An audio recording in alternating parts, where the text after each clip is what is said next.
Please don't text me when you're drunk. Ooh, or don't text me at all.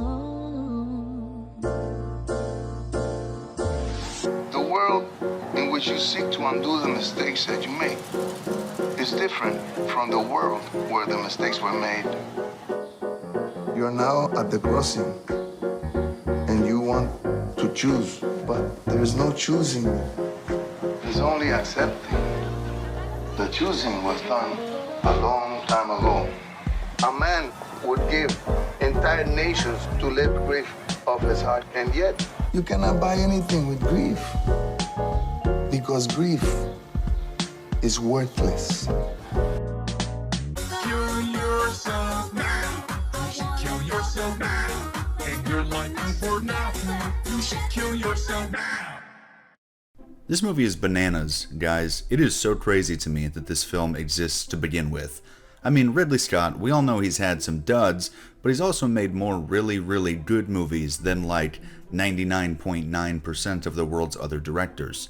And then Cormac fucking McCarthy on the script, plus you have a ridiculous number of talented and attractive people sharing the screen.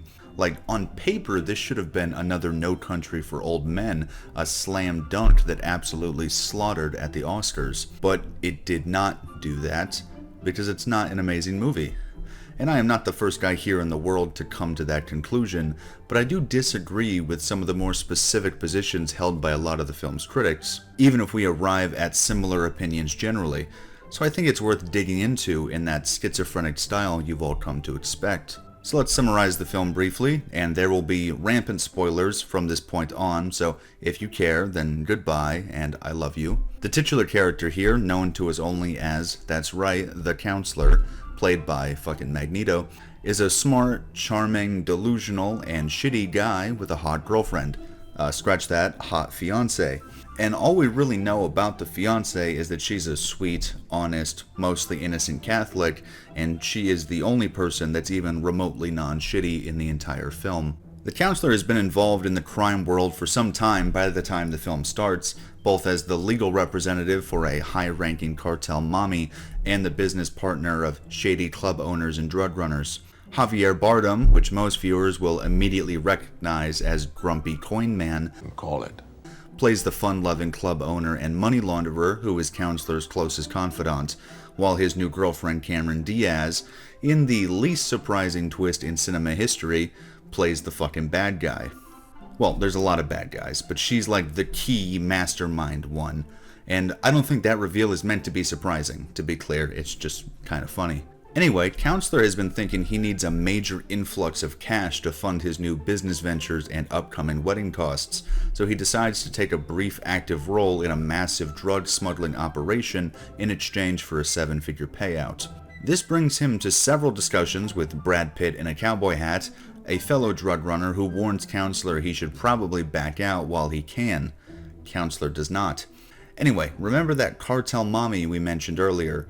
Counselor makes the seemingly innocuous gesture of bailing her drug-running son out of jail because he's such a nice guy, and then the kid is almost immediately murdered by Cameron Diaz's goons, and they acquire the drug truck. Even though Counselor and his buddies had nothing to do with this outcome as far as we know, the cartel isn't a big believer in coincidences, so thinking it was their scheme, every main character has their death warrant signed, and the final act of the movie plays out without any real curveballs. They all fucking die, and Cameron Diaz gets away with a sizable sum of money. If I had to do it in a word, I'd probably describe 2013's The Counselor as jarring. And not in that Marvel movie, like, green screen hellscape, director needs to back up and the editor has fucking Parkinson's sense. It is a visually pristine and well-acted kind of jarring, which I think just pisses people off more. I've seen a lot of people who come away from the film annoyed and stating that they have no clue what the movie was even about, and I've seen many others who worship the ground that the screenwriter and prolific novelist Cormac McCarthy walked on, and so they go on long tangents about how the film is another work of flawless genius that the pathetic normies just don't understand like they do. And full disclosure, McCarthy is easily in my top 3 favorite writers ever. He's actually a very strong contender for the top spot. But all the same, I think both of these reactions are really, really fucking silly. The Counselor leaves a lot to the imagination, but it's ultimately an incredibly simple story with an incredibly simple key message. Our actions have widespread and unknowable consequences, and these consequences are often unavoidable for us as individuals. When I read between the lines, one of the things that people seem to really dislike about the film is the inactive lead cast, meaning that the story is not consistently driven by what the main characters choose to do. It's instead content with showing us how they react to the situations which are forced upon them. There's definitely some small iteration of this storytelling approach or the themes that it suggests in most of McCarthy's works, but it is turned up to 11 here with a cast that feels entirely helpless. I, more than anything, am immediately reminded of McCarthy's 1968 novel Outer Dark, and I'm not just invoking his most obscure work to prove that I'm a fucking hipster dork. I do so because The Counselor, for me, feels like a very surprising callback to that spry, young 1960s McCarthy with some of his more contemporary fascinations thrown in. I won't waste much of your time describing this weird Appalachian nightmare, other than to tell you that the structure of the story is strikingly similar to The Counselor, despite the actual content being entirely different. Before the novel even opens, our two lead characters, Rinthi and Kola, have already made their key inciting decision, and that is to conceive a child through some not very epic means, seeing as how they're siblings. Then, almost immediately, Kola, the brother, makes their second and final inciting decision by attempting to abandon their child in the forest. After this point, neither character will play an active role in the things that happen to them, nor many of those around them. Violence and chaos and horror will follow them with no further explanation until each is brought to their somber conclusion. It is a brilliant novel that I encourage you to check out if McCarthy's style doesn't bother you. But anyhow, Cormac had really turned away from that mode of storytelling by the time his next novel came out, and I didn't think he'd ever go back.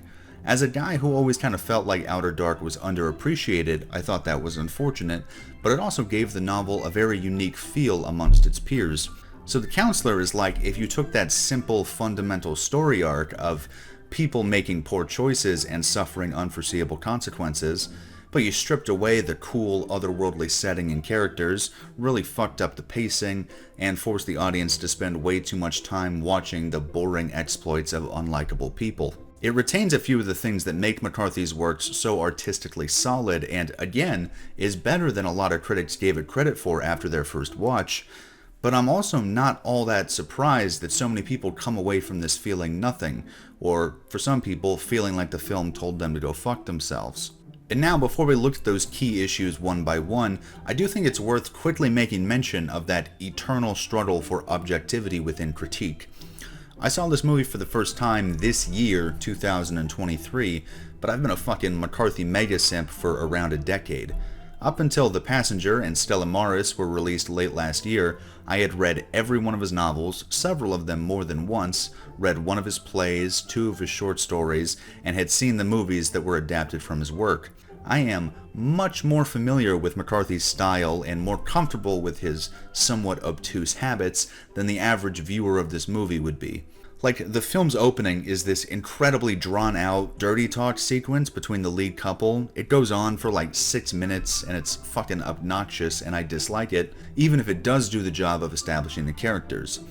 If I had no idea who made the movie, and I just decided to check it out, I would have turned that shit off by like minute 3 of Michael Fassbender whispering sweet nothings to me. But going in knowing and immediately recognizing that not quite normal human syntax that pervades all McCarthy dialogue, even though I'm already on the verge of annoyance, I'm simultaneously right at home. This is just a long-winded way of saying that I can acknowledge that I'm predisposed to liking McCarthy's writing, even his less good writing, but I can do my best for the sake of fair critique to look around that and be honest. And to the McCarthy mega fans I mentioned previously, I encourage you guys to try to do the same. Don't just suck the film's dick because McCarthy wrote it, because he wrote legitimate masterpieces that will be revered for centuries to come if we make it that far as a species. And when you pretend that everything he ever did was genius, you detract from the legitimate works of genius he gave us. Anyway, what the fuck is wrong with these characters? I'm gonna invoke Outer Dark for what is hopefully the last time real quick, bear with me.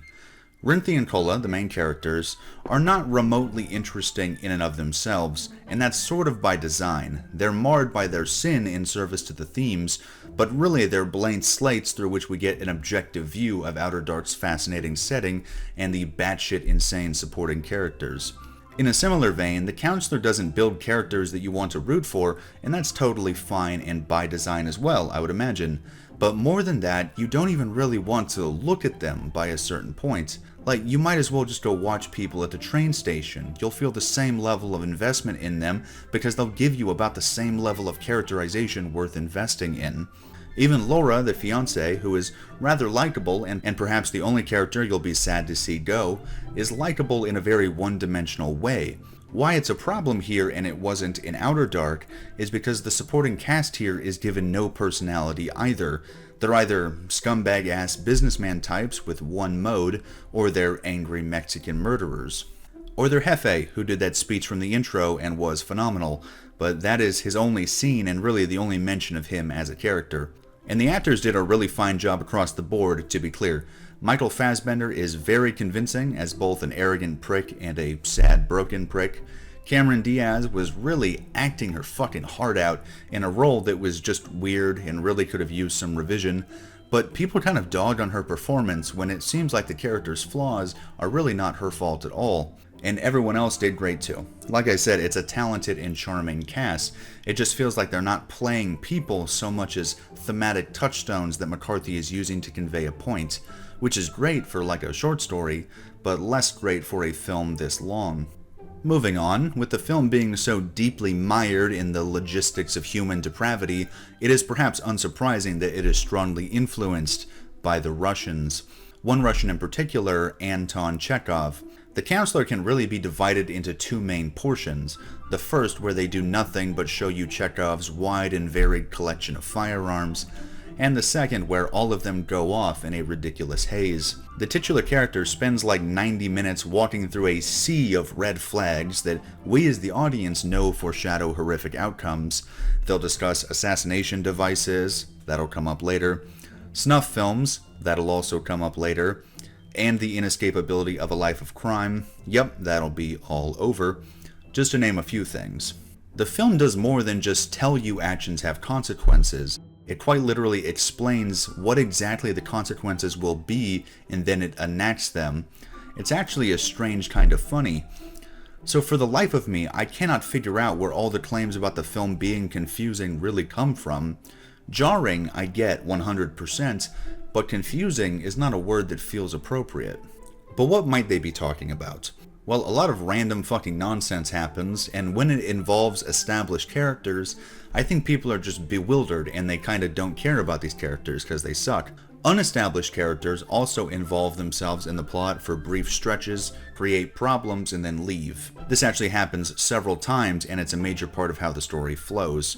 But if something crazy happens and catches you off guard, it usually gets explained to you in like the very next scene. Think kind of like when Llewellyn was killed off screen in No Country for Old Men, and it was this crazy shock to everyone because just killing off the main character and then moving on like nothing happened is the craziest fucking thing ever. And it's been borrowed by some other media since then and has become less crazy to us, but it's still a major curveball. The counselor is pulling weird shit like this with no build-up and without as much impact all the time, and I think it just leaves a lot of viewers thinking they must have missed something, and in some cases what they've missed is the point, but in others I see how they might be taken aback. It's a film with a staggering number of things going on, presented in a way that might rob those things of their sense of importance to the viewer. Additionally, the film makes very little effort to communicate time and place to the audience as we jump between like 10 locations with 20 characters in short spans. And I mean, the basic ability to pick up on context clues will carry you pretty fucking far if you're just paying attention, but if you're sort of halfway watching like we all do sometimes, you'll get confused pretty quickly. The film takes place at the Mexican-American border. There's a lot of different places they go in that region, and sometimes it cuts to a quick scene in Chicago or whatever, but generally it's a fucking border story. And what day is it exactly? Who knows, and frankly it doesn't really matter in the context of the story. Time is moving forward and that's all we gotta know. This is a complaint that I see, and I do understand it as a very minor criticism, especially in conjunction with the film's weird pacing, but what I don't understand is how it affects anyone's ability to actually enjoy the movie in its entirety, because it has no real impact on the substance of the film, it's just temporarily jarring sometimes. But to each their own. Now visually, we're talking about a Ridley Scott production here.